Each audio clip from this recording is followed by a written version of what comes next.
A primeira turma do Supremo Tribunal Federal finalizou mais uma etapa dos julgamentos iniciais das denúncias do 8 de janeiro. Assunto para a repórter Janaína Camelo com as informações do STF. Ô Janaína, qual foi a decisão da primeira turma? Bem-vinda, bom trabalho.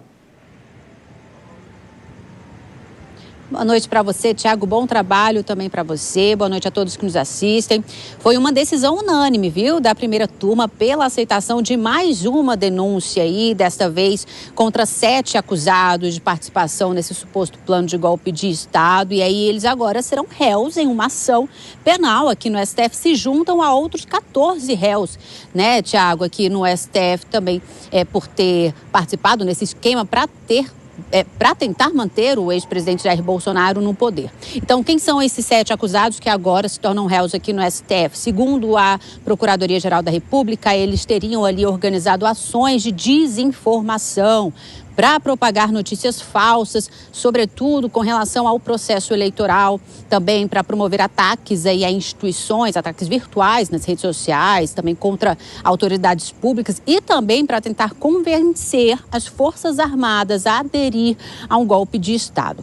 Desses 7 réus, 5 são militares do Exército, viu? Tem também um policial federal que fez parte da ABIN durante o governo de Jair Bolsonaro. Então, no julgamento de hoje, Tiago, as defesas de todos eles fizeram ali suas sustentações orais. Muitos alegaram ali que não houve nessa denúncia da PGR uma individualização da conduta dos seus clientes e também que as provas ali colhidas, os indícios apontados são insuficientes, são inconsistentes para a acusação.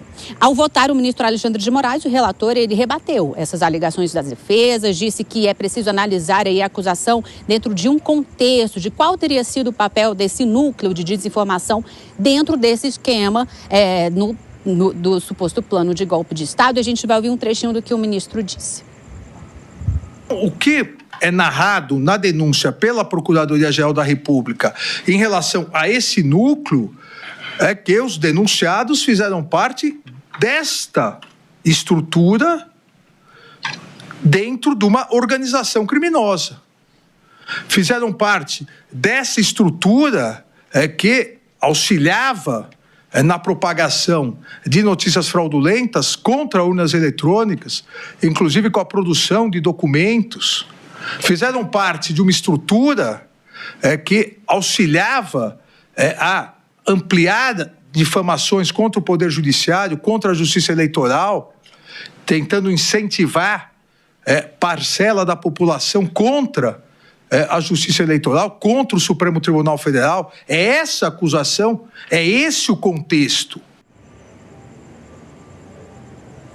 E aí, Tiago, com a abertura de mais essa ação penal aí, agora inicia-se a fase de instrução processual, né? Onde testemunhas serão ouvidas, diligências serão feitas também. E aí os advogados das defesas, os advogados dos réus agora, desses 7 réus, terão acesso integral a todas as provas que foram colhidas durante a investigação da Polícia Federal.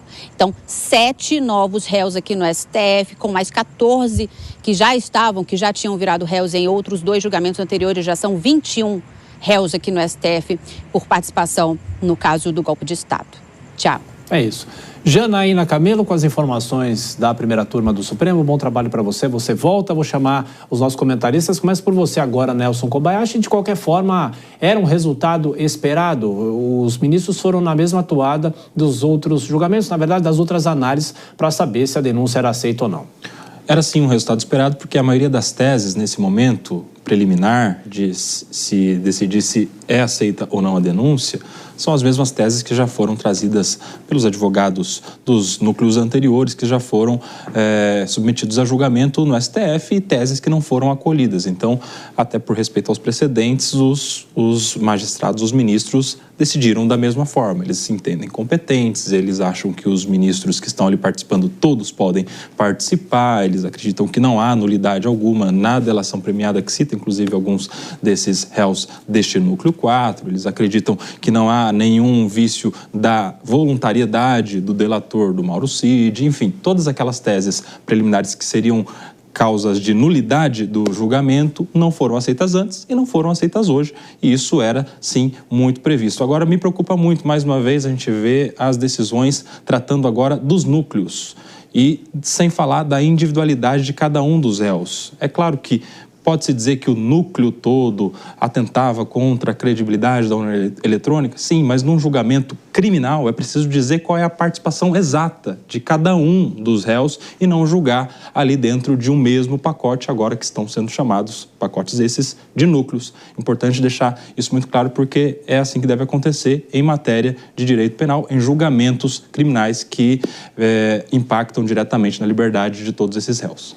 E Dora, de forma rápida também, de uma certa maneira, como vai avançando isso, gera ainda mais a expectativa para o julgamento propriamente dito, como que será, se vai ser ainda nesse semestre ou no próximo, né?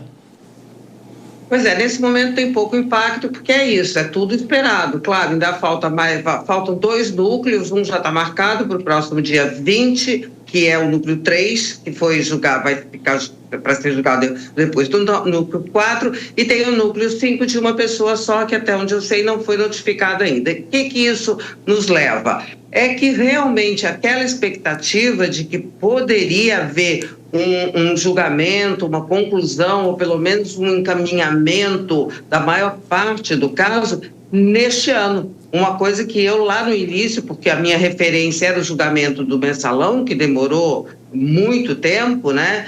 Anos entre a apresentação da denúncia e o julgamento, e não, parece que a nova maneira, a velocidade, o fato de ser da turma tal, isso realmente vai ser possível. Acredito, pelo menos, no núcleo 1, onde está o ex-presidente Jair Bolsonaro, quase certamente o julgamento será feito esse ano.